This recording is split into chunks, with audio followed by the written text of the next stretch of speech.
Et donc je l'ai vu aussi se déplacer quand il est arrivé avec le monsieur. Donc c'est aussi des indications qui montrent qu'un animal comme celui-ci est en bon état.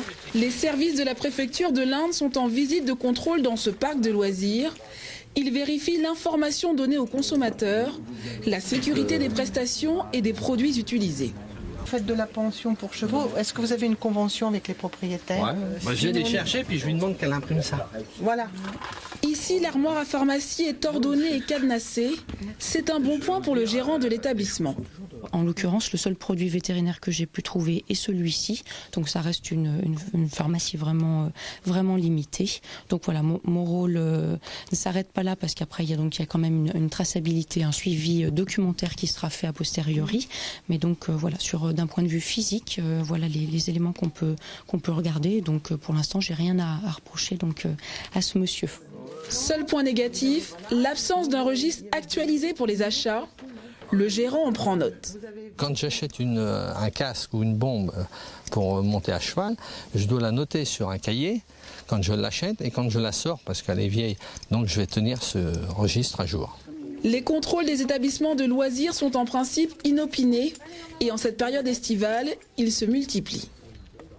Direction le Loir-et-Cher à la rencontre d'Alex Verny. Ce jeune homme de 20 ans s'apprête à partir au Brésil pour participer aux Olympiades des métiers. Sa spécialité, c'est le tournage. Il est apprenti dans une entreprise vendômoise spécialisée dans la mécanique de haute précision. Et la compétition ne l'effraie pas, lui qui est un athlète aguerri. Reportage d'Alain-Georges Monet et Jean-Christophe Raxi. Alex a 20 ans. Après Vendôme, le lycée technique d'Amboise et le bac mention B, il vient pour une semaine dans l'entreprise Project. La suite, on la connaît. Alex est apprenti tourneur. Après les sélections régionales et nationales, il va s'envoler pour Sao Paulo. Alors, est-il plus en mode compétiteur qu'en mode apprenti? Ça vient compléter l'expérience que j'ai professionnellement. Mais en aucun cas, je suis seulement un compétiteur. Je suis avant tout un professionnel. L'homme attentif près de lui, c'est Jackie, l'un des tuteurs de cette entreprise qui compte 10 apprentis sur 115 salariés. Mais Jackie est-il, lui, plus coach que tuteur? Au sein de l'entreprise, on est plus là pour l'épauler dans son travail réellement. Après, tout ce qui est à côté pour la compétition, c'est lui qui est le seul maître à bord. Nous, on est là pour les bases et un peu le rassurer. Quant à l'entreprise elle-même, elle a dû investir pour préparer son salarié, aménager son temps de travail. Ça s'est traduit par laisser plus de temps à notre jeune pour la préparation de ce concours, encadrer sur des nouveaux logiciels de dessin par rapport au concours et s'adapter à des cursus un peu différents. Mais on reste toujours, on va dire, sur le même mode de formation, que ce soit pour Alex ou pour nos autres apprentis. En attendant, Alex demeure serein. Il connaît son objectif. J'essaye déjà d'avoir la médaille d'excellence, comme on dit, donc avoir les 500 points sur 600. Après, je serai déjà fier de moi avec ça. Après, tout ce qui est en plus, c'est que du bonheur. Réponse le 16 août naturellement, avec une petite musique dans la tête, samba brésilienne ou la Marseillaise.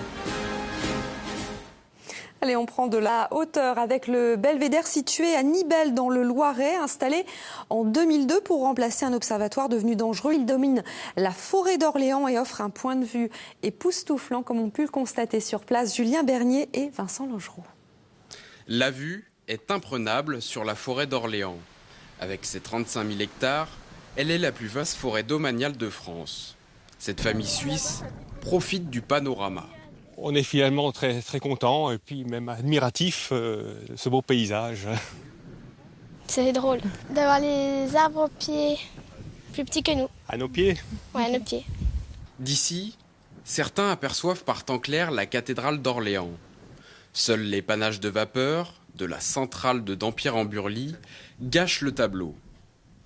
Une vingtaine de mètres plus bas, changement de point de vue pour admirer cet ouvrage en bois de près de 48 tonnes, le belvédère des Caillettes. Cet édifice a été édifié en 2002 pour remplacer l'ancien belvédère qui datait, lui, de 1970 et qui était devenu vétuste et dangereux pour le public. Équivalent à un immeuble de 7 étages, cet ouvrage est une conception des paysagistes Jacques Coulon et Linda Leblanc. L'ossature constituée de chênes et de pins est en accord avec le lieu, un lieu reposant qui plaît aux randonneurs et aux visiteurs locaux. Il ne se passe pas une journée sans qu'on y croise des personnes. Des événements particuliers, je pense au 14 juillet en l'occurrence, où il est difficile d'accéder au belvédère puisque les gens s'élèvent pour voir tous les feux d'artifice de la région. Un autre événement, c'est au mois de fin septembre pour le brame du cerf, où là, des gens en soirée viennent écouter le brame du cerf du haut de ce belvédère des Caillettes. Le belvédère est construit à proximité du sentier de grande randonnée numéro 32, un édifice à ne pas manquer pour avoir les pieds au-dessus de la cime des arbres. Merci de nous avoir suivis. Le 19-20 continue avec dans un instant l'édition nationale et internationale. Nous on se retrouve demain. D'ici là, excellente soirée à tous.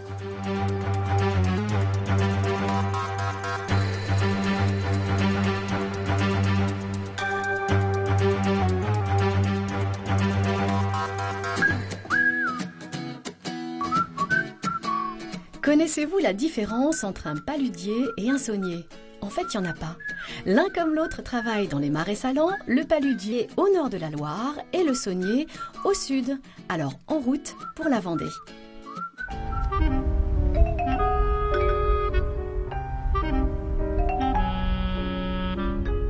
Dans un marais salant, il y a une vasière dans laquelle l'eau de mer est endiguée, différents bassins d'évaporation et la saline, où le sel est récolté. Mais pour en savoir plus, autant demander à Benoît Vallée, qui a restauré le marais aux Fèves sur l'île d'Olonne. Vous savez d'où ça vient tout ça, hein ? Le sable, les argiles, les différents éléments. C'est le Massif central. Hein ? Tout ça va s'éroder, passer par la Loire et être rejeté par l'estuaire de la Loire jusqu'à nous.